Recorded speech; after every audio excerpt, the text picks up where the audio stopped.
নমস্কাৰ বলকচোন আজি পুনৰ মাৰ ফুলনি বাগিচাখন আপোনালোকক অকমান দেখুৱাই দিও ইমান ধুনিয়াকৈ ফুলবিলাক দিছে নহয় চায়ে ভাল লাগিছে চাওকচোন হসাকৈ ফুলৰ প্ৰতি থকা মৰমৰ বাবে ফুলগছ কেইজোপাও ইমান ধুনিয়া পৰিৱেশ সৃষ্টি কৰিছে আৰু চাই বহুত বেছি ভাল লাগিছে আমাৰ মাৰ বয়স বহুত বেছি হল 70 হবলৈ হৈ আছে তথাপিও ইমান ধুনিয়াকৈ ফুলবিলাক ৰুই ৰাখে দেখিয়ে ভাল লাগে হয়তো আমি ইমানটো যত্ন ল'ব নোৱাৰো তথাপিও মায়ে ধুনিয়াকৈ যত্ন লয়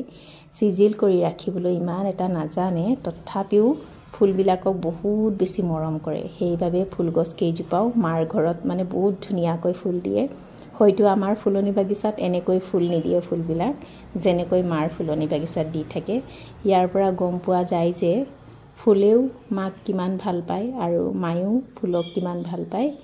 এই পৰিৱেশটো চোৱাৰ লগে লগে আমি জানিব পাৰো হসাকৈ এনেকৈ ফুলবিলাক দেখিলে মানে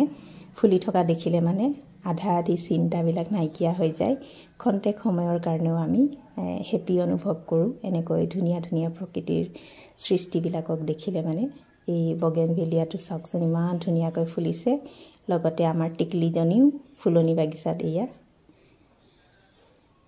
এই ভিডিওটো মোক দাদাই